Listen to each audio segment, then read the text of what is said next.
بسم اللہ الرحمن الرحیم الرحمن علم القرآن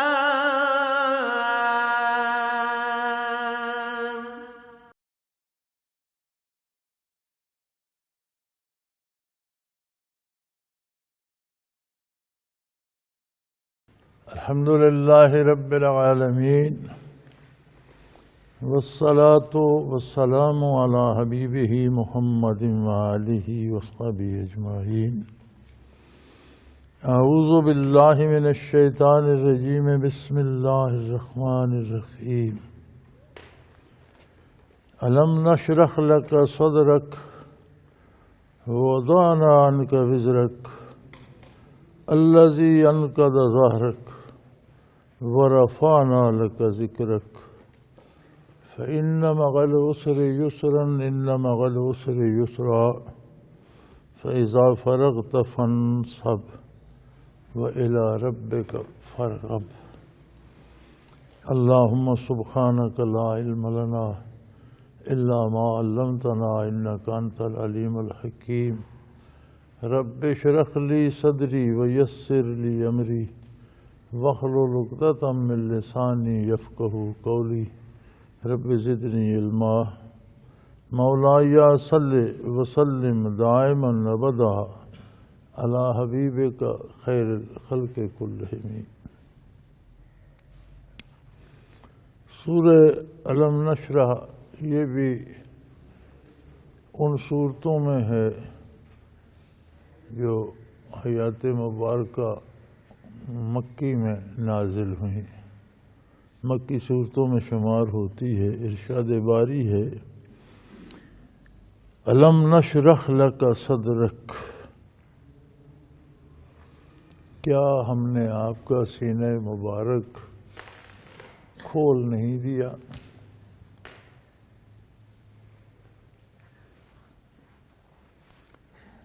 سینہ کھول دینا یا شرح صدر ایک اصطلاح ہے، اصطلاحی معنوں میں استعمال ہوتا ہے۔ انسان کے پاس حصول علم کے دو مراکز ہیں، ایک مرکز ہے دماغ۔ انسان کا وجود مادی ہے، چھوٹے چھوٹے سیلوں سے جڑ کر بنتا ہے اور ہن حیات بنتا اور گرتا رہتا ہے۔ شکم مادر سے بننا شروع ہوتا ہے اور دم نکلنے تک اس کی تعمیر جاری رہتی ہے، سیل پرانے ہو کر گرتے رہتے ہیں، نئے بنتے رہتے ہیں، ایک مسلسل عمل ہے۔ انہی مادی سیلوں کا دماغ ہوتا ہے۔ مادی ضرورتوں کی تکمیل کے ذرائع جاننا، مادی جسم کی ضرورتوں کا ادراک کرنا، گرمی سردی کا احساس کرنا، بھوک پیاس کا احساس کرنا، اور ان ضرورتوں کو پورا کرنے کے ذرائع تلاش کرنا، ان کے لیے اسباب مہیا کرنا، یہ سارا کام دماغ کا ہے۔ لیکن انسان صرف مادی وجود تو نہیں ہے، مادی وجود تو ایک آلہ ہے، ہتھیار ہے جس سے انسان کام لیتا ہے۔ اصل انسان تو روح ہے۔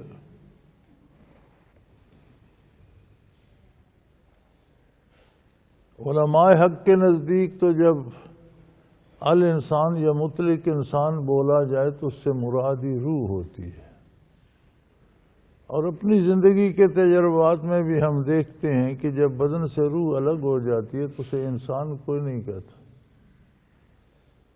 کسی کا والد، بھائی، بیٹا، ماں فوت ہو جائے تو مرنے کے بعد سارے اسے میت ہی کہتے ہیں. میت کو غسل دو، میت کا جنازہ پڑھو، پھر ماں باپ بھائی رشتہ ختم ہو جاتے ہیں. وہ پھر محض ایک میت رہ جاتا ہے.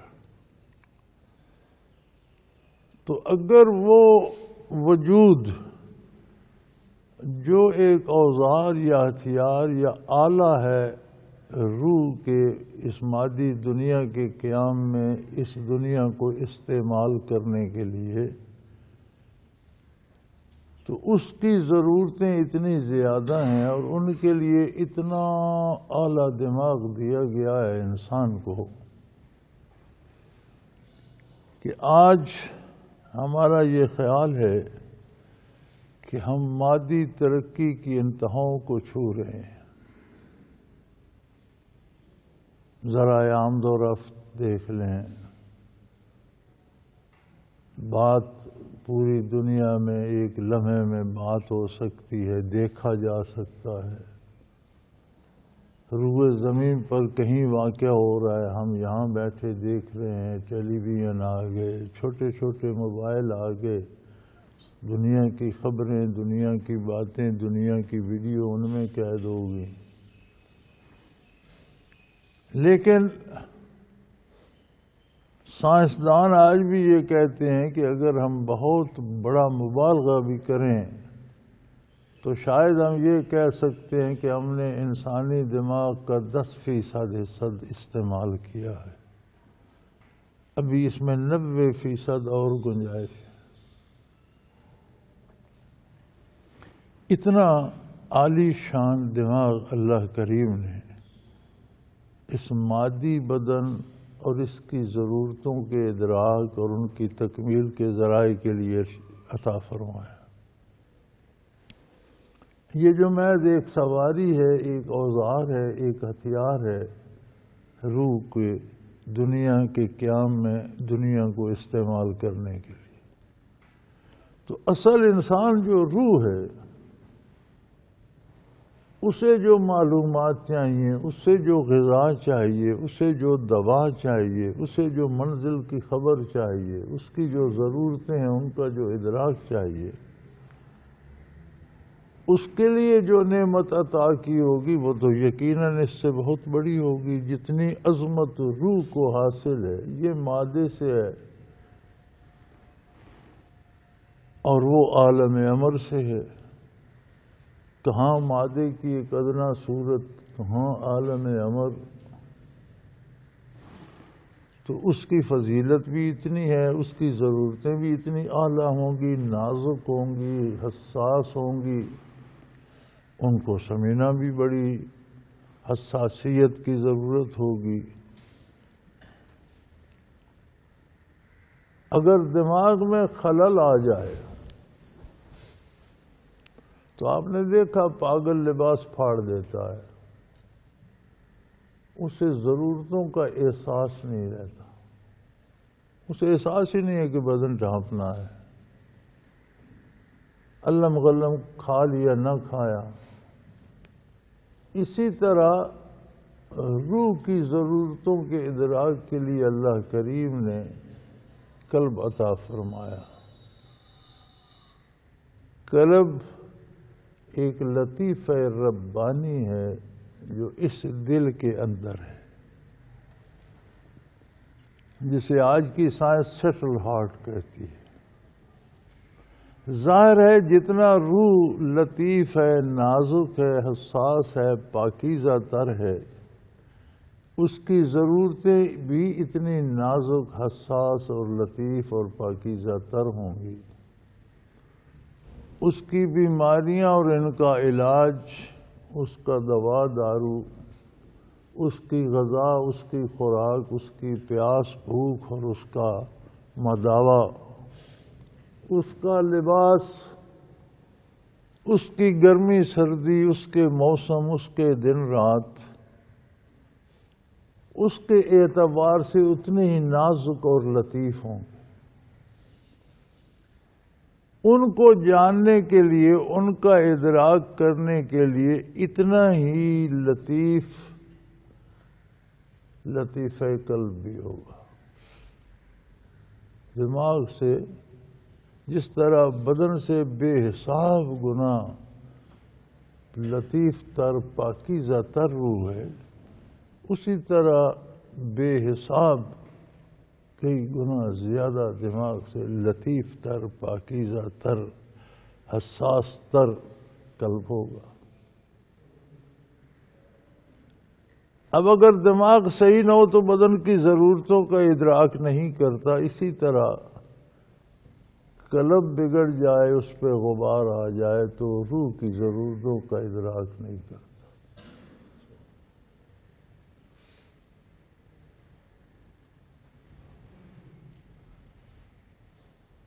اگر قلب بگڑ جائے، خراب ہو جائے، تو اس کا مطلب ہے کہ اس کا اصطلاحاً اسے کہا جاتا ہے کہ اس کا سینہ تنگ ہو گیا۔ اس کے مقابلے میں جب قلب زندہ ہوتا ہے، کام کرتا ہے، روح کی ضرورتوں کا ادراک کرتا ہے، ان کی تکمیل کے ذرائع جانتا ہے، تو کہا جاتا ہے کہ جتنا جانتا ہے اتنا اس کا سینہ وسیع ہے۔ آپ نے دیکھا نا، جو بندہ خوش ظرف ہو، بات برداشت کر سکتا ہو، باتیں اچھی کرتا ہو، تو کہا جاتا ہے محاورتاً کہ اس کا ظرف بہت بڑا ہے۔ تو وہ انسان کو پھیل تو نہیں جاتا۔ اگر کسی میں برداشت کا مادہ کم ہو، بات بات پر بھڑک اٹھتا ہو، لوگوں سے رویہ نامناسب ہو، تو کہتے ہیں یہ کم ظرف ہے، اس کا ظرف چھوٹا ہو گیا۔ یہ اصطلاحات ہوتی ہیں۔ اب یہ قرآن کی یہ اصطلاح ہے شرح صدر کہ سینہ وسیع ہو گیا۔ یہاں خطاب ہے آقا نامدار صلی اللہ علیہ وآلہ وسلم کو، اور یہ سوالیہ استفہامیہ انداز میں ہے کہ کیا آپ کا سینہ مبارک ہم نے کھول نہیں دیا، وسیع نہیں کر دیا؟ اب ظرف عالی سینہ مبارک قلب اطہر کی وسعت کتنی ہے؟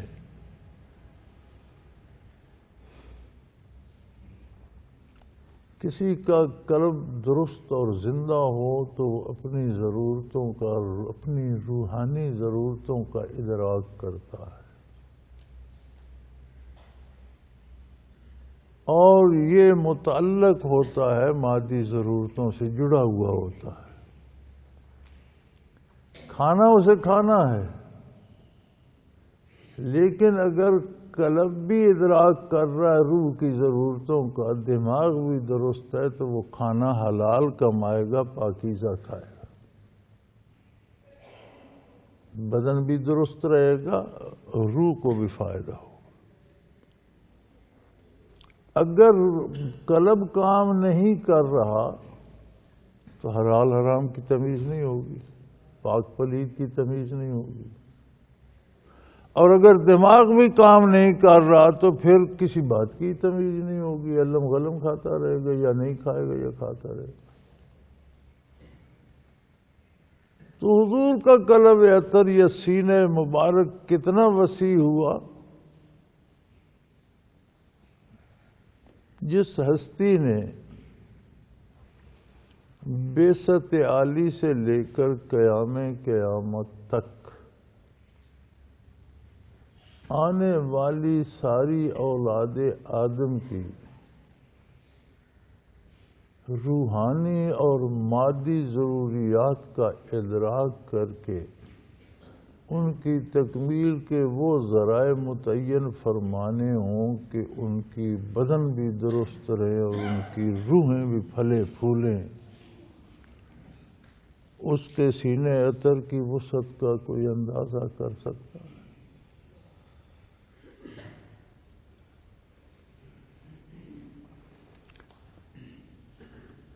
دنیا میں بڑے بڑے لوگ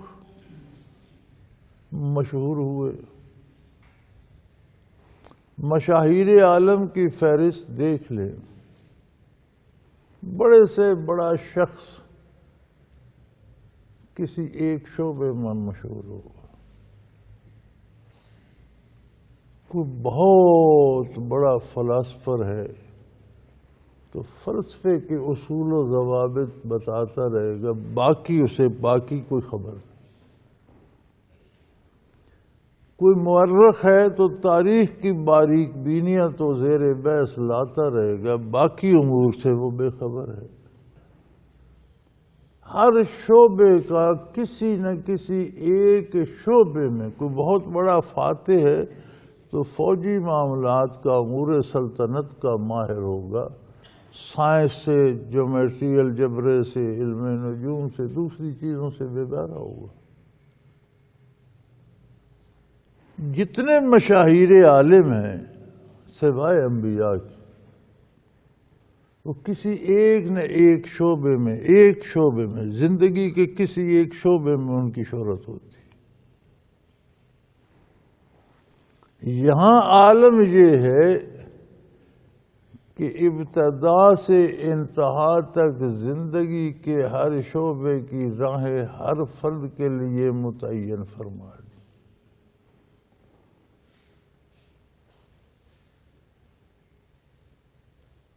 اور ایسی عجیب متعین فرمائی کہ قیامت تک ان میں کسی تبدیلی کی ضرورت نہیں ہے. حتمی اور دائمی ہے.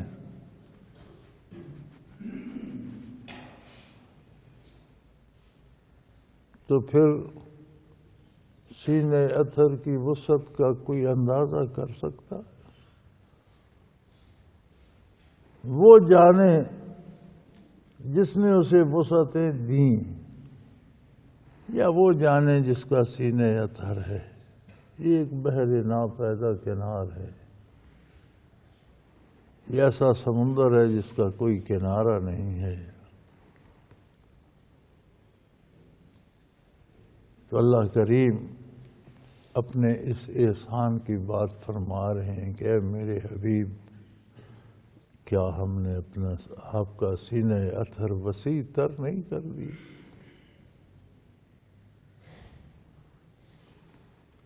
دنیا، انسانی آبادیاں، معمور عالم اختلاف سے مزین ہے. اس کا اختلاف اس کی خوبصورتی ہے.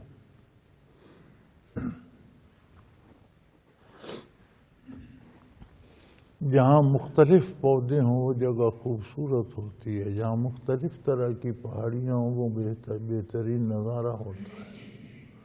جہاں مختلف طرح کے چشمے، ندیاں، جھرنے ہوں وہ بہترین جگہ ہوتی ہے. اونچے نیچے مختلف طرح کے کھیت ہوں، خوبصورت نظارے، بہترین فصلیں ہوتی ہیں.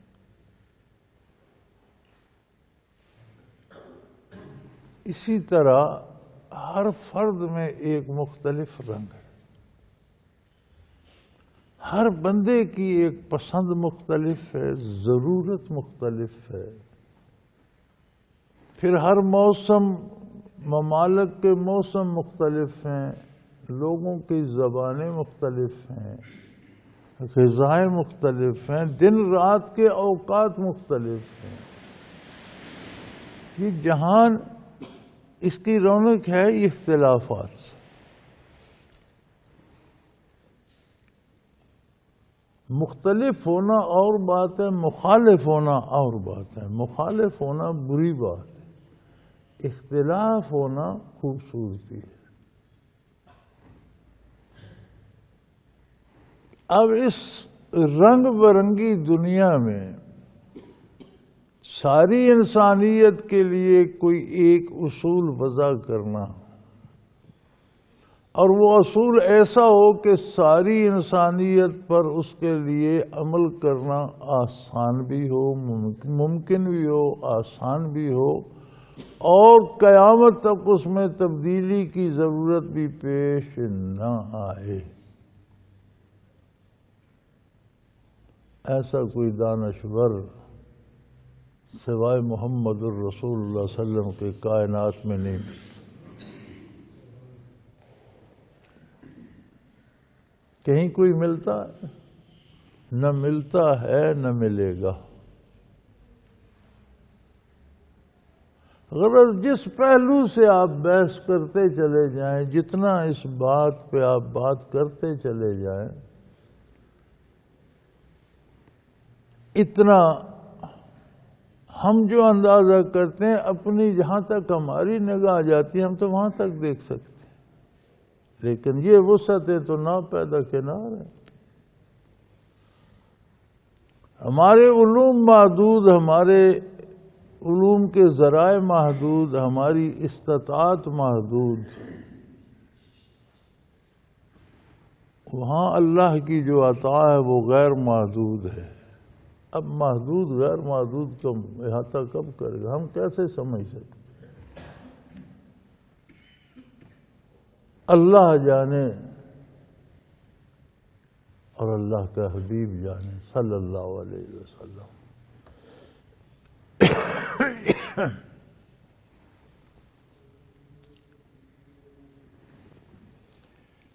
اتنا عطا ہوا کہ جہاں جہان میں کوئی بھلائی ہوتی ہے وہ حضور ہی کی عطا ہے، آپ ہی کی رہنمائی۔ بڑے بڑے علماء، بڑے بڑے اہل حق، بڑے بڑے اولیاء اللہ، یہ کیا ہے؟ یہ کیسے بن گئے؟ چند ذرے، چند ذرے عظمت نبوت کے چند قطرے جسے نصیب ہو گئے وہ جہان میں روشن ہو گئے۔ وہ عالم بھی ہو گیا، وہ ولی اللہ بھی ہو گیا، وہ دنیا کا پیشوا بھی ہو گیا۔ تو فرمایا میرے حبیب علم نشرح لک صدرک، کیا ہم نے آپ کا سینہ مبارک وسیع نہیں کر دیا، کھول نہیں؟ ووضعنا عنک وزرک الذی انقض ظہرک، اور وہ بوجھ جس نے آپ کی کمر توڑ دی تھی، کمر مبارک دوہری کر دی تھی، وہ آپ سے ہٹا دیا۔ یہ کمر توڑنے والا بوجھ کیا تھا؟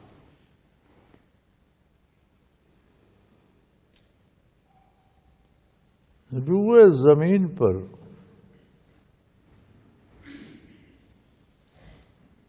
انسانیت اللہ کے نام سے بے بہرا ہو چکی تھی۔ روئے زمین پر کہنے کو اہل کتاب موجود تھے، یہودی بھی تھے، عیسائی بھی تھے، عیسیٰ علیہ السلام کی امتی تھے، ان کے پاس نام کی تورات بھی آسمانی کتاب تھی، انجیل تھی۔ یہودیوں کے پاس تورات تھی، وہ بھی آسمانی کتاب ہے، یہودی بھی تھے۔ لیکن قرآن کریم اہل کتاب کو بھی کافر کہتا ہے۔ کمال ہے، اہل کتاب ہیں تو کافر کیسے؟ کیا کفر کیا انہوں نے؟ وقالت الیہود عزیر ابن اللہ، انہوں نے حضرت عزیر علیہ السلام کو اللہ کا بیٹا مان کر اللہ سے شرک کر کے کفر میں چلے گئے، خارج ہو گئے اسلام سے۔ اور عیسائیوں نے عیسیٰ علیہ السلام کو اللہ کا بیٹا مانا، دائرہ اسلام سے نکل کر کفر میں چلے گئے۔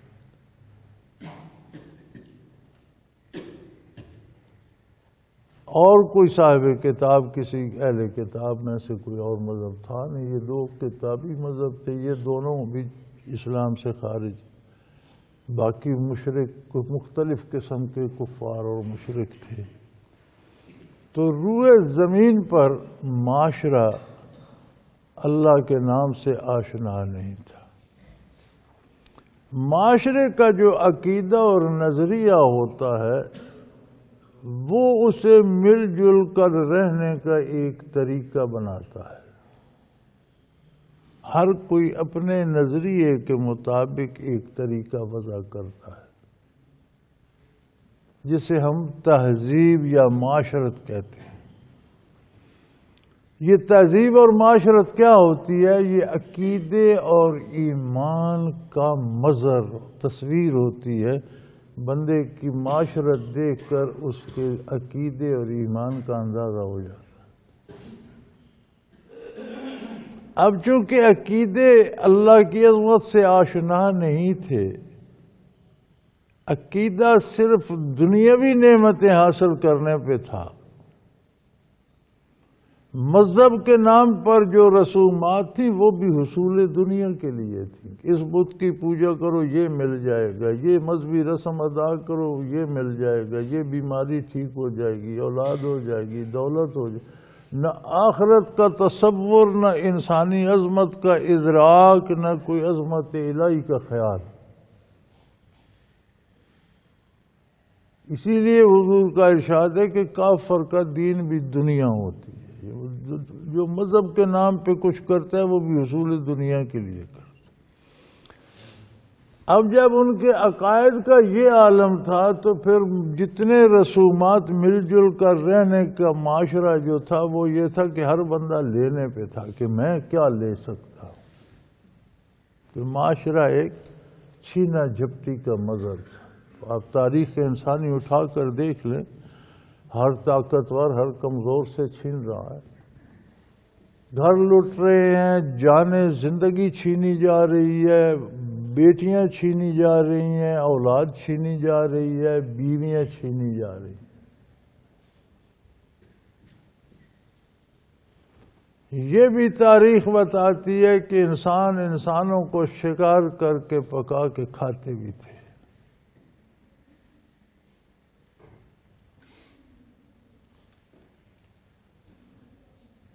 اب اس عالم میں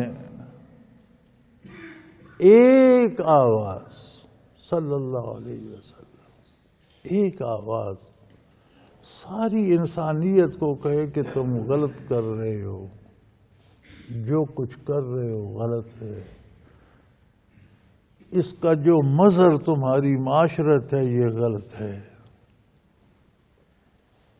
معاشرت کو بدلو، زندگی کے جو اصول ہیں ان کو بدلو۔ ان سب کو بدلنے کے لیے ایمان بدلنا پڑے گا۔ ایمان بدلو، اللہ کو واحد لا شریک مانو، کائنات کا مالک مانو، اور دنیا میں اللہ کی رضا کے لیے زندہ رہو، دولت جمع کرنے کے لیے نہیں۔ ضروریات زندگی گزارنے کے لیے، ضروریات پوری کرنے کے لیے ہر چیز کماؤ، دوسروں سے چھینو نہیں۔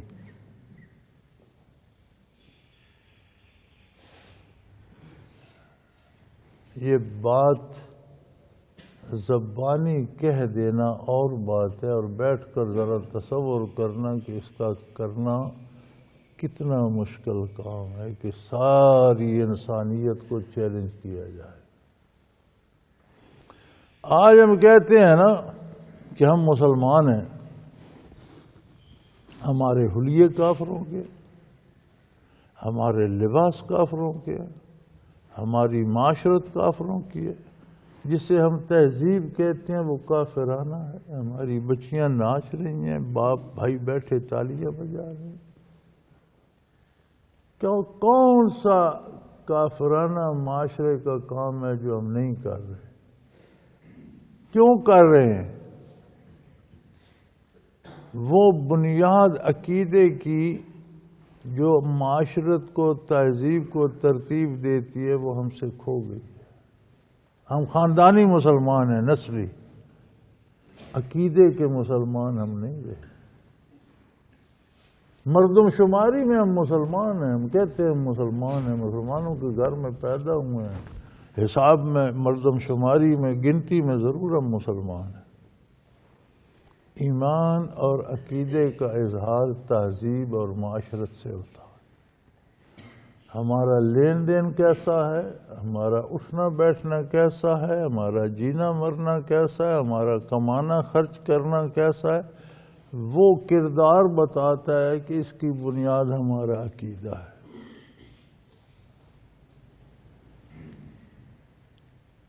آپ اندازہ کیجئے وطن عزیز میں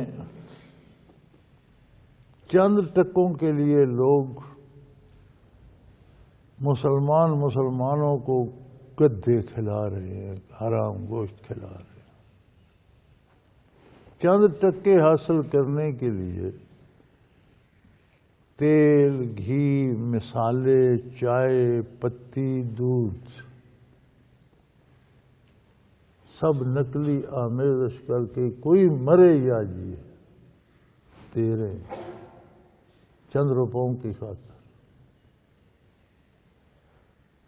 جوتا، کپڑا، ہر چیز میں نقل آ گئی ہے، حتیٰ کہ اگلے دن اخباروں میں، ٹیلی ویژن پر بھی یہ بحث چل رہی تھی کہ وہ بندے جو 1.5 لاکھ یا 1.25 لاکھ کتنے 1,30,000 دے کر وہ دل میں سٹنٹ ڈلواتے ہیں، پتہ نہیں وہ کیا ہوتا ہے، اللہ پناہ دے، کوئی دل کا پرزہ ہوتا ہوگا،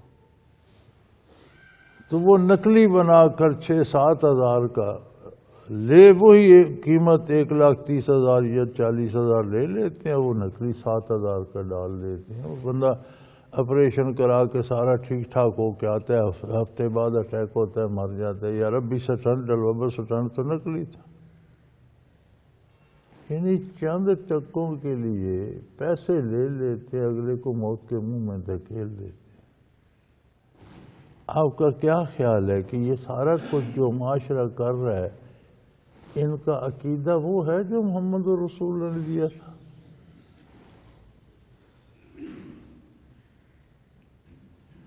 یہ عقیدے کے مظہر ہوتے ہیں، اظہار ہوتا ہے کردار سے۔ اب یہ ساری دنیا کفر میں مبتلا تھی اور ایک آواز اس کے خلاف حضور نے لگائی، 1 سے 2، 2 سے 4، 4 سے 10، ہوتے ہوتے ہوتے کتنا بڑا بوجھ تھا، ساری انسانیت کا بوجھ ایک ہستی پر۔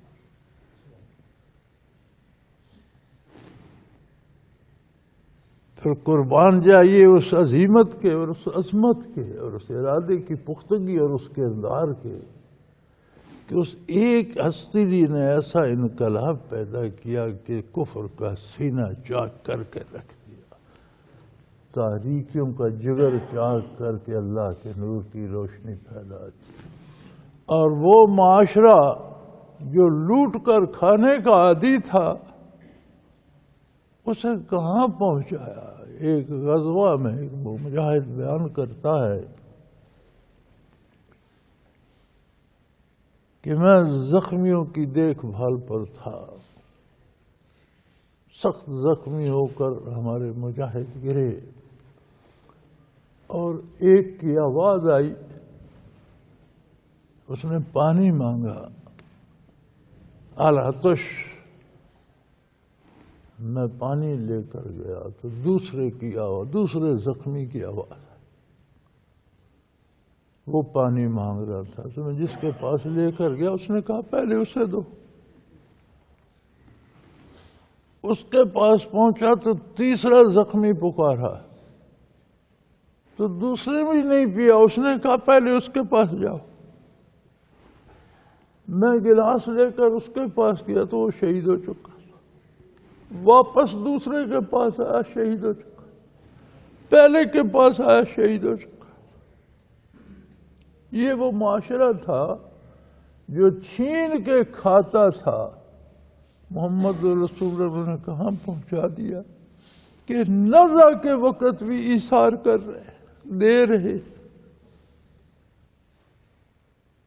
ببین تفاوت راز کجاست و کجا، کن پستیوں سے اٹھایا رسول اللہ صلی اللہ علیہ وسلم نے، کن بلندیوں پہ پہنچا دیا کہ نزع کے وقت نزع کی پیاس میں ایثار کر رہے ہیں کہ یار پہلے اس کو پلاؤ.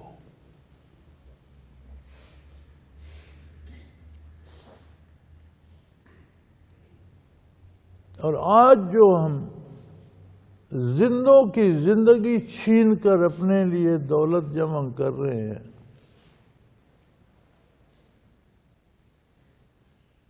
ہم کہتے ہیں ہم مسلمان ہیں، لیکن کیا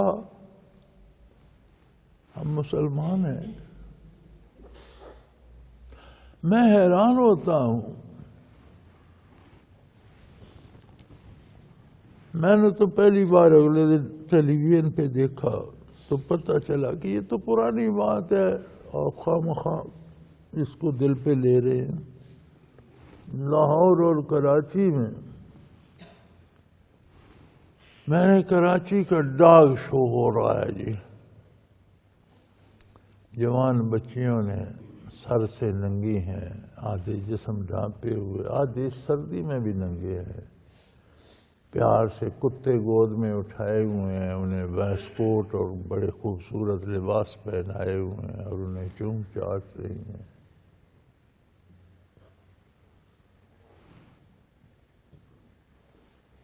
کیوں؟ ایک کافر ایسا کرتے ہیں، ہم بھی ایسا ہی کریں.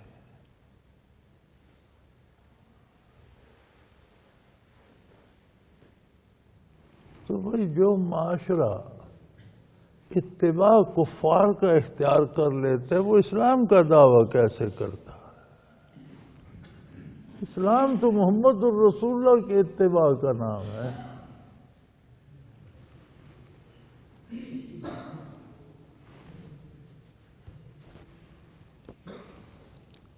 ریل میں سفر کرتے ہوئے تو انگریز سفر کر رہا تھا، اس کے ساتھ کتا تھا. مولانا اشرف علی تھانوی رحمۃ اللہ علیہ اسی ڈبے میں، ان کو بھی جگہ ملی. سیکنڈ کلاس کا یا فرسٹ کا ڈبہ ہوگا، تھوڑے مسافر ہوں گے. تو وہ کتا مولانا کے قریب گیا تو انہوں نے اس انگریز سے کہا کہ ذرا اس کی زنجیر کھینچ کے رکھیں، اسے اپنے تک ہی رکھ. اس انگریز نے طنزاً کہا کہ یہ بھی اللہ کی مخلوق ہے، جاندار ہے. تو آپ تو مسلمانوں کے بڑے قومی رہنما ہیں اور اسلام تو ہر زیرو پر محبت اور رحم کا دعویٰ کرتا ہے، تو یہ بھی تو اللہ کی مخلوق ہے. انہوں نے فرمایا اس کا پہلا جواب تو وہ ہے جو نبی کریم صلی اللہ علیہ وسلم نے ہمیں تعلیم فرمایا ہے. اس پر رحم کرنا، اس کو خوراک دینا، اس سے زیادتی نہ کرنا، یہ الگ بات ہے. اور اسے ساتھ رکھنا یہ الگ بات نہیں، یہ نجس ہے. نبی کریم صلی اللہ علیہ وسلم نے اسے چھونے سے یا اس کے ساتھ کپڑے لگانے سے ناپاک ہو جاتا ہے، اس سے منع فرمایا. لیکن یہ بات تم نہیں سمجھو گے کیونکہ تمہارا تعلق حضور اکرم صلی اللہ علیہ وسلم سے نہیں ہے. لہذا تمہارا جواب یہ ہے کہ تم انگریز اسے اچھا سمجھتے ہو جو اپنی قوم کو کاٹتا ہو اور تمہارے آگے دم ہلاتا ہو. ہم ایسے بے غیرتوں کو اچھا نہیں سمجھتے کہ تم کتے کو اس لیے اچھا سمجھتے ہو کہ یہ اپنی قوم کا دشمن ہے اور تمہارے قدموں میں لوٹتا ہے، تمہارے سامنے دم ہلاتا رہے. ہم ایسے بے غیرتوں کو ہم اچھا نہیں سمجھتے جو قوم کا تو دشمن ہو اور جو روٹی ڈالے اس کا غلام ہو.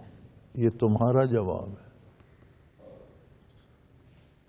تو کبھی تو ہم بڑے فخر سے یہ کہا، میں کہا کرتا تھا کہ اللہ کا عذاب ہے اس قوم پر، یہ اللہ کی عبادت نہیں کرتے تو اس نے انہیں کتوں کی غلامی پہ لگا دیا ہے. کہ اللہ کو تو سجدہ نہیں کرتے، کتوں کو نہلاتے رہیں، کتوں کی حجامت ہو رہی ہے، کتوں کو کنگھی پھیری جا رہی ہے۔ اب اگر ہم بھی یہی کر رہے ہیں تو پھر کیا مسلمانی، ہمیں کیا ملا اس نعمت عظمیٰ سے جس پہ قرآن کریم کے الفاظ بھی فخر کر رہے ہیں، الم نشرح لک صدرک۔ اللہ ہے میرے حبیب دیکھ کتنی وسعتیں دی، کیا عطا کر دیا آپ کے سینے اطہر، اس میں سے ہمیں کون سا ذرا نصیب۔ وَوَضَعْنَا عَنْكَ وِزْرَكَ الَّذِي أَنقَضَ ظَهْرَكَ، پورے روئے زمین پر کفر کی تاریکیوں کا سینہ چاک کر کے اس میں اسلام کا نور پھیلانا کتنا بڑا بوجھ تھا، کتنی بڑی مشکل تھی۔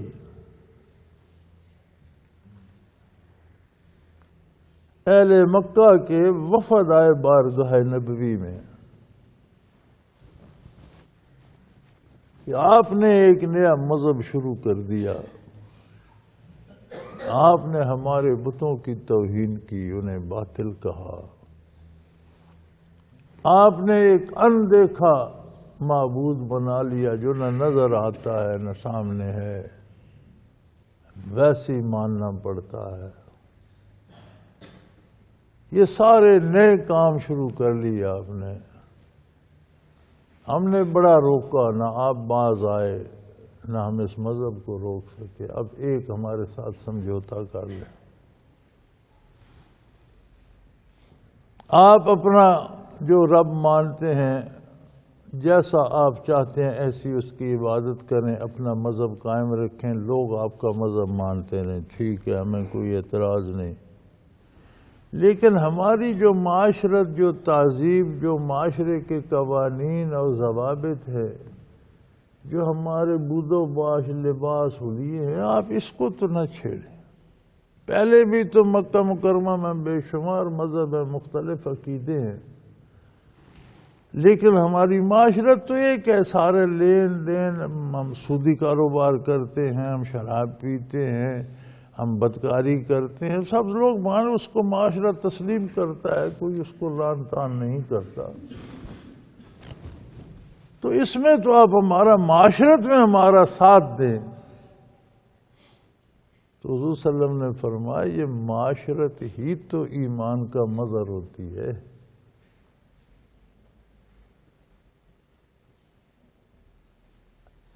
جب ایمان آپ لوگوں کا مختلف ہے، میرا مختلف ہے، تو معاشرت ایک کیسے ہو سکتی ہے؟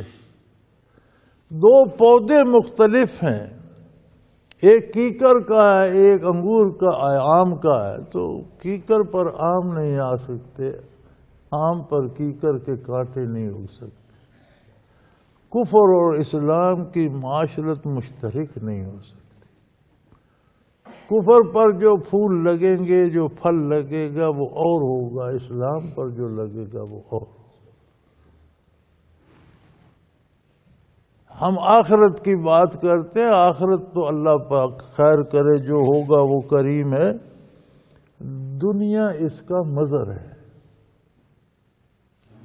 نور ایمان کا اظہار آپ کے حلیے سے بھی ہوتا ہے، بول چال سے بھی ہوتا ہے، لوگوں سے میل جول سے بھی ہوتا ہے، کردار کے ایک ایک حصے سے نور ایمان کا اظہار ہوتا ہے۔ اور نور ایمان کی کمزوری حلیے سے بھی ظاہر ہوتی ہے، لباس سے بھی ظاہر ہوتی ہے، چہرے مورے سے بھی ظاہر ہوتی ہے، بات کے انداز سے بھی ظاہر ہوتی ہے، کردار سے بھی ظاہر ہوتی ہے۔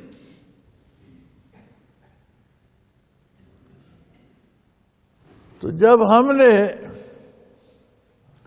جوان بچیوں کو چند ٹاکیاں لگا کر وہ کیٹ واک ان سے شروع کرا دی، اور ان کے بھائی اور شہر کے لوگ اور سارے، ہر مسلمان کے لیے منکوح عورت کے علاوہ ساری بچیاں بہنیں، سگے بھائی بھی اس میں موجود، وہ تب تالیاں بجا رہے ہیں، بچے بچیاں کتے بغل میں لیے، انہیں لباس پہنا، انسان بھوکے مر رہے ہیں، کتوں کو لباس پہنائے جا رہے ہیں اور قیمتی کھانے کھلائے جا رہے ہیں، ان کا بہترین علاج ہوگا۔ اور کراچی میں ڈاگ شو منعقد ہو رہے ہیں۔ کراچی کے سندھ کے حالات یہ ہیں کہ لاکھوں ٹن غلہ گوداموں میں پڑا ہوا، چوہے کھا گئے، بارشوں میں گل سڑ کر تباہ ہو گئے، اور لاکھوں انسان تھر میں بھوک سے مر گئے۔ گوداموں سے وہاں تک کسی نے نہیں پہنچایا، لوگ بھوکے مر گئے، غلہ برباد ہو گیا، انہی کی خاطر آیا ہوا تھا۔ انسانوں کے ساتھ یہ سلوک اور کتوں کے ساتھ وہ سلوک۔ آپ سیاست کو رہنے دیں، میں سیاست کی بات نہیں کر، میں تو بات دین کی کر رہا ہوں کہ یہ کردار کیا بتاتا ہے ہم مسلمان ہیں۔ یوں تو سید بھی ہو، مرزا بھی ہو، افغان بھی ہو، یوں تو سید بھی ہو، مرزا بھی ہو، افغان بھی ہو، یہ تو بتاؤ بھلا مسلمان بھی ہو؟ اور نام کے تو ہم سید بھی ہیں اور چودھری بھی ہیں، خان بھی ہیں، ملک بھی ہیں، فلاں بھی ہے۔ ہمارا کردار اور نظریہ اس بات کو بتائے گا کیا ہم مسلمان بھی ہیں؟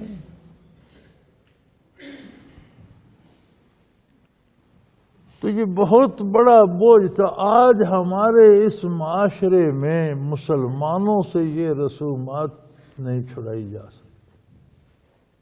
ہم تو سارا زور لگا چکے ہیں۔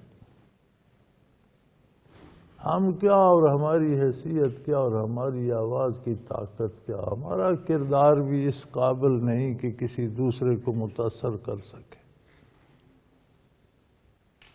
لہذا لوگ متاثر نہیں۔ کتنا واعظ ہوتا ہے سارا دن، کتنی دینی کتابیں روزانہ چھپتی ہیں، کتنی تبلیغ ہوتی ہے،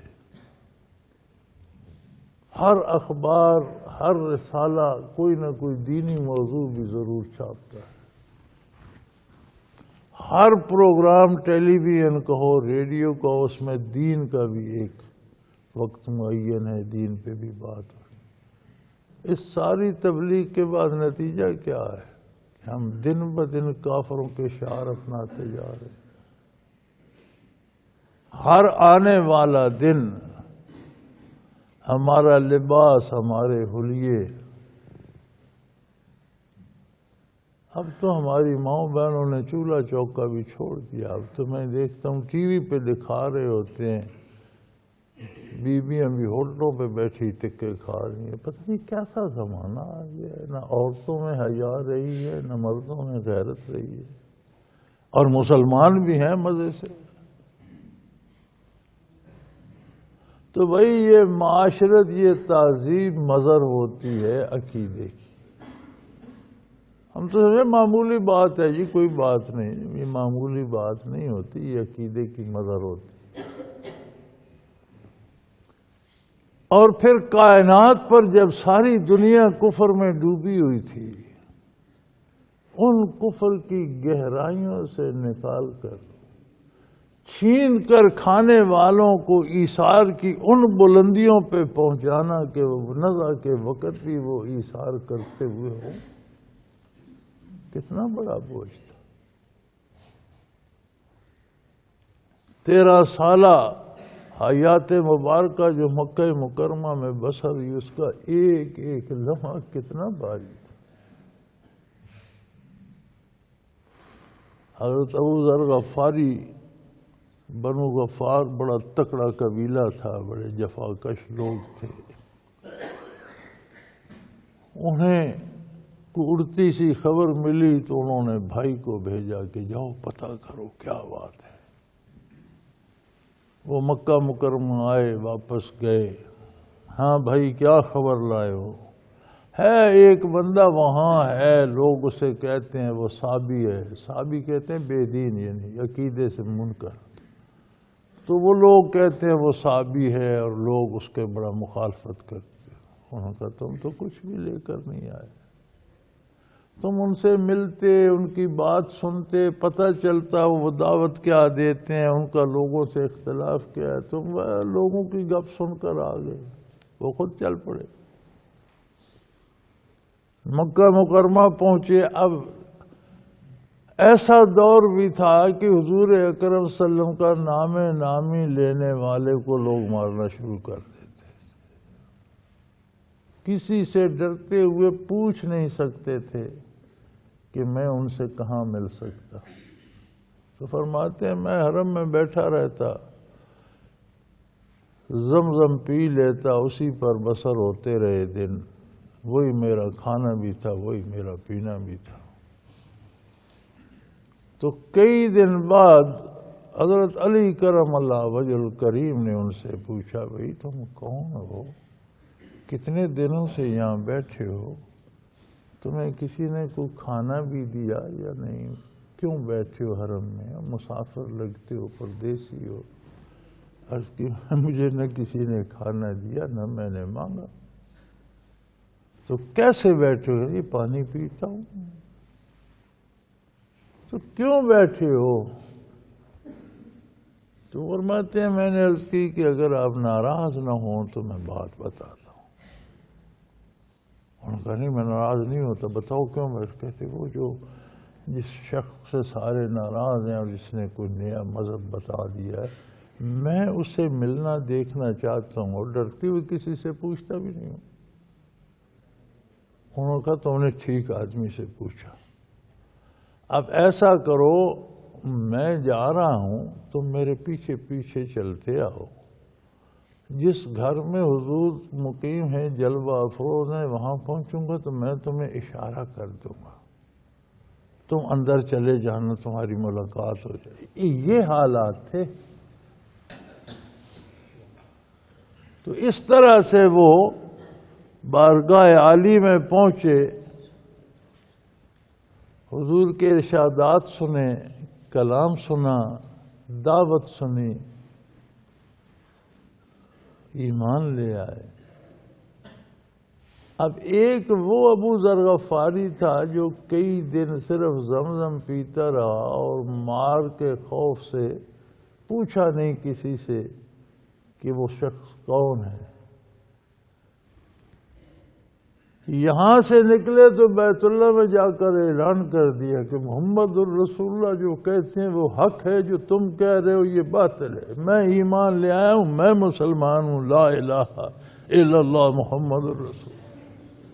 مشرکین جمع ہو گئے, مار مار کے دھواں کر دیا. کسی نے آ کے چھڑایا, مجھے اب نام نامی یاد نہیں. انہوں نے کہا بے وقوفو, بنو غفار تمہارے راستے میں ہے, بڑا تگڑا قبیلہ ہے, اسے مار دو گے, قتل ہو گیا, تمہارا تجارتی راستہ بند ہو جائے گا. اس ڈر سے پھر انہوں نے چھوڑا, لیکن وہ باز نہ آئے. وہ یہ دیکھو کیسا انقلاب آفرین پیغام تھا کہ بندے میں ایک دم کتنا انقلاب. ہم میں وہ تبدیلی کیوں نہیں آتی؟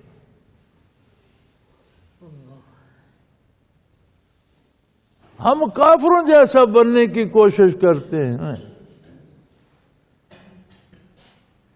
تو فرمایا میرے حبیب وَضَعْنَا عَنْكَ كَالَّذِي أَنْقَضَ, وہ بوجھ جس نے آپ کی کمر اطہر توڑی کر دی تھی ہم نے ہٹا دی. وہ لمحہ بھی آیا کہ کلمہ گو تنگ آ کر ہجرت پر مجبور ہو کر حبشہ کو چل دیے, چھوڑ گئے گھر بار, مال دولت, عیش وسارت. پھر مدینہ منورہ کو ہجرتیں شروع ہوئیں.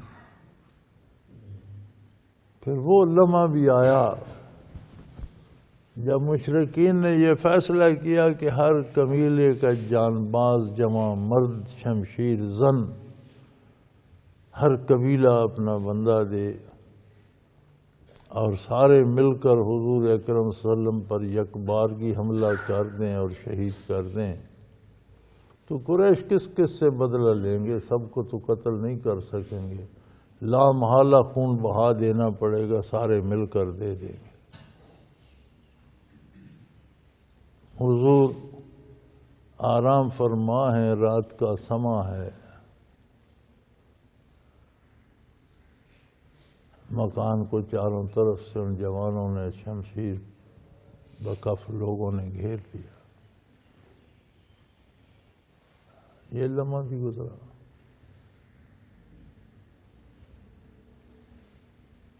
رسول اللہ صلی اللہ علیہ وسلم حضرت علی کرم اللہ وجہ الکریم ساتھ تھے. میں عرض کر چکا ہوں کہ ان کو حضور نے ان کی تربیت کی، پرورش کی، گھر میں ہی پالا، ہم وقت ساتھ ہوتے تھے. انہیں فرمایا میرے بستر پہ سو جائیں، میرے پاس مشرکین کی کچھ امانتیں ہیں، یہ انہیں لوٹا دیجیے. یعنی جن کے جوان جان لینے کے در پہ ہیں ان کی امانتیں انہیں پہنچنی چاہیے. اور ہجرت کر کے مدینہ آ جانا. عجیب انقلاب تھا یار. انہوں نے بھی نہیں پوچھا کہ آپ کیوں جا رہے ہیں، آپ کہاں جا رہے ہیں، میں مارا جاؤں گا، بچوں گا، کیسے مدینہ. جو آپ فرما رہے ہیں ٹھیک ہے. آج تو ہم 50 سوال کرتے ہیں. داڑھی کیوں رکھوں، یہ حلیہ کیوں بناؤں، وہ لباس کیوں پہنوں. وہ کیوں سوال نہیں کرتے. وہ سنتے اور مانتے تھے بس. پھر وہ لمحہ بھی آیا جب چھوٹے سے غار میں نبی کریم آرام فرما رہے ہیں ابوبکر صدیق کی گود میں رضی اللہ تعالی عنہ. دہانے پر مشرکین مکہ حضور کی تلاش میں خون کے پیاسے تلواریں سوتے پہنچے.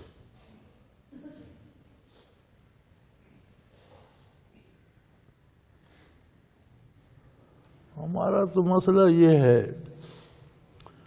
علامہ اقبال نے بھی یہ نوحہ کیا تھا کہ ہماری مصیبت یہ ہے دل دارند و محبوب ندار. ہمارا دل تو سینے میں ہے، ہمارا کوئی محبوب نہیں ہے.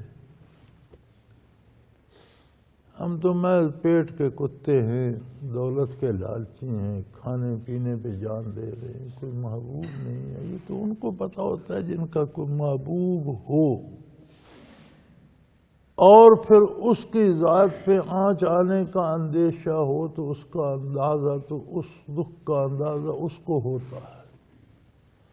لیکن یہ قوم تو ایسی ہے، اللہ نے انہیں دل تو دیے ہیں لیکن یہ محبوب ہو چکے ہیں. دل دارند و محبوب ندارند.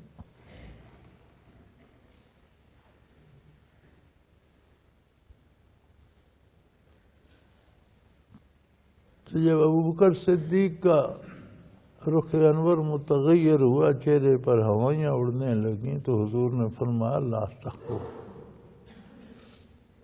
آج بھی قرآن اس بات کو دہراتا ہے، قیامت تک دہراتا رہے گا. لا تخف، میرا غم نہ کر.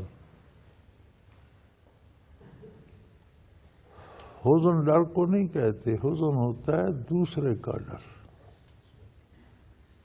قرآن کریم نے یعقوب علیہ السلام کے واقعہ اور یوسف علیہ السلام کے واقعہ میں بھی یہ لفظ استعمال کیا ہے. فرمایا وَابْيَضَّتْ مِنَ الْحُزْنِ. یعقوب علیہ السلام کی آنکھیں یوسف علیہ السلام کے دکھ میں رو رو کر سفید ہو گئی. وَابْيَضَّتْ مِنَ الْحُزْنِ. یوسف کے دکھ میں بینائی چلی گئی، رو رو کر آنکھیں سفید ہو. یہاں بھی حضور نے فرمایا لا تخف، میرا دکھ نہ کر، میرا کچھ نہیں بگڑے گا. کیوں؟ ان اللہ معانا، ہم دونوں کے ساتھ اللہ ہے. حالات کیسے بھی ہوں، مادی صورت کیا بھی ہو، یعنی کئی نوجوان بوجال خود ہمارا ساتھ ہے، کھوجی ساتھ ہیں، کئی نوجوان شمشیر بکف غار کے دہانے پہ ہیں. حضور کے پاس اسلحہ بھی نہیں، تیسرا کوئی بندہ بھی نہیں، خود ذات اقدس ہے، ابوبکر صدیق ہیں، غیر مسلح ہیں. اسباب دنیا میں تو کوئی بچنے کی امید نہیں. لیکن فرمایا ابوبکر میرا غم نہ کر، اللہ ہمارے ساتھ ہے.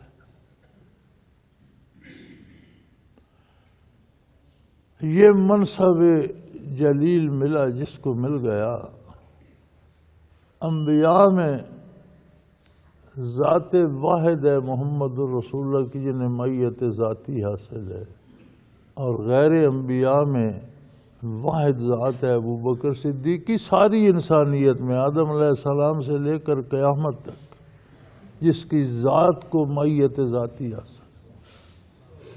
ہر نبی کو اللہ کی معیت حاصل ہوتی ہے۔ سمندر سامنے، پیچھے فرعون کا لشکر، بنی اسرائیل چلا اٹھے، موسیٰ مروا دیا، آگے سمندر ہے، پیچھے فرعون ہے۔ انہوں نے فرمایا معی ربی، میرا رب میرے ساتھ ہے۔ رب صفاتی نام ہے، سیہدین، راستہ بنا دے گا۔ اللہ کی معیت ہے، لیکن معیت صفاتی ہے۔ اہل اللہ کو، انبیاء کو بھی، صحابہ کو بھی، ولی اللہ کو بھی معیت ذاتی بھی حاصل ہوتی ہے، لیکن جہاں معیت ذاتی ہوتی ہے وہاں بندے کی صفات آ جاتی ہیں۔ ان اللہ مع المحسنین، خلوص سے عبادت کرنے والوں کے ساتھ اللہ ہے۔ وہاں معیت ذاتی جہاں آتی ہے، انبیاء کے ساتھ آئے، صحابہ کے ساتھ آئے، اولیاء کے ساتھ آئے، معیت ذاتی ہوتی ہے تو بندے کی صفت آ جاتی ہے۔ اگر وہ صفت نہ رہے تو معیت نہیں رہتی۔ جہاں معیت آتی ہے دائمی انبیاء کے ساتھ، وہاں معیت صفاتی اللہ کی طرف سے صفت آ جاتی ہے، وہاں ربوبیت آ جاتی ہے۔ انبیاء غیر انبیاء میں صرف یہ دو ہستیاں ہیں، تمام نبیوں میں صرف ایک ہستی ہے محمد، جس کی ذات کو اللہ کی ذاتی معیت حاصل۔ غیر نبیوں میں ایک ہستی ہے ابو بکر صدیق، جس کی ذات کو اللہ کی معیت ذاتی حاصل۔ تو فرمایا یہ کتنا بوجھ تھا، وہ کیسا قادر ہے۔ اس نے مکڑی سے کہا، سب سے کمزور تو مکڑی کا جالا، اس نے مکڑی سے کہا جالا تھا نہیں۔ اس نے کوئی توپیں نہیں بھیجی، کوئی لشکر نہیں بھیجے، مکڑی سے کہا تو یہ جالا تھا۔ رحمت کائنات کی حفاظت کے لیے مشرکین مکہ کی تلواروں کو مکڑی کے جالے سے روک دیا۔ گھونسلہ بن گیا، کبوتری آ گئی، اس نے انڈے دے دیے، بچے نکل آئے۔ غار میں دیکھو، غار میں دیکھو، انہوں نے دیکھا کبوتری اڑ گئی، بچے بیٹھے ہیں، جالا تو غار میں کیا یار، تو جالا بھی لگا ہوا ہے، تو پرندہ انڈے پہ بیٹھا تھا، ہم نے اڑا دیا، نامراد واپس چلے گئے۔ کیسا قادر ہے۔ پھر فرمایا یہ پوری انسانیت کا بوجھ تھا، صرف اہل مکہ کا نہیں۔ وَضَعْنَا عَنْكَ وِزْرَكَ الَّذِي أَنقَضَ، میرے حبیب آپ نے اس نے آپ کی کمر دوہری کر دی، تھوڑا بوجھ نہیں تھا، ہم نے وہ بوجھ اٹھا دیا۔ پھر نور توحید پھیلا، ریاست اسلامی بنی، عوام تو عوام، دنیا کے حکمران آپ کے قدموں میں جھک گئے۔ کفر و شرک کو دنیا میں جائے پناہ نہیں مل رہی تھی، کفر کو دنیا سے پر سمیٹتے اور بھاگتے بنی۔ وَرَفَعْنَا لَكَ ذِكْرَكَ۔ اب انشاءاللہ بشرط زندگی پھر سے ہی وقت ساتھ چھوڑ گیا۔ آخر دعوانا ان الحمدللہ رب العالمین۔ اللہ اللہ اللہ اللہ اللہ اللہ اللہ اللہ۔ حضرت امیر محمد اکرم آوان مد ذلہ العالی دارالعرفان منارہ ضلع چکوال میں سالہ سال سے قرآن و حدیث کے اوپر خطابات کر رہے ہیں، اور سلسلہ نقشبندیہ اویسیہ کے مطابق لوگوں کو ذکر الہی کی تربیت دے رہے ہیں۔ وہ قرآن پاک کی تفسیر ترتیب وار بیان کر رہے ہیں۔ تفسیر قرآن کو وہ موجودہ ملکی اور بین الاقوامی حالات کے مطابق بیان کرتے ہیں۔ موٹر وے سے کلر کہار کے انٹرچینج سے نکلتے ہوئے کلر کہار کی جھیل سے ہوتے ہوئے میانی، بوچھال اور نور پور سے گزرتے ہوئے دارالعرفان منارہ پہنچ سکتے ہیں۔ حضرت امیر محمد اکرم آوان نے بچیوں اور بچوں کی دینی اور دنیاوی تعلیم کے لیے سقارہ اکیڈمی کے نام سے ایک درسگاہ بھی قائم کی ہے، جس کا افتتاح ملک پاکستان کے صدر جنرل محمد ضیاء الحق نے اپنے دست مبارک سے کیا تھا۔ وہ تمام احباب جو اسلام کی طلب رکھتے ہیں ان سے گزارش ہے کہ دارالعرفان منارہ ضلع چکوال میں امیر محمد اکرم آوان صاحب کے خطابات سے مستفید ہوں۔ وہ ہر جمعے کو نماز سے پہلے بیان فرماتے ہیں۔ ہر ماہ کی پہلی اتوار کو ماہانہ اجتماع ہوتا ہے جس میں آپ خصوصی خطاب فرماتے ہیں اور پاکستان کے چاروں صوبوں سے احباب اس اجتماع میں شرکت کرتے ہیں۔ اس کے علاوہ یہاں سال میں 2 مرکزی اجتماعات بھی ہوتے ہیں، ایک رمضان المبارک میں اعتکاف کا اجتماع اور دوسرا جولائی اور اگست میں 40 دن کا اجتماع ہوتا ہے جس میں روحانی تربیت کی جاتی ہے۔ اپنا خون سیماب دے کر اتنا ہم کر جائیں گے، نام آقا کا چمن میں پھر رقم کر جائیں گے۔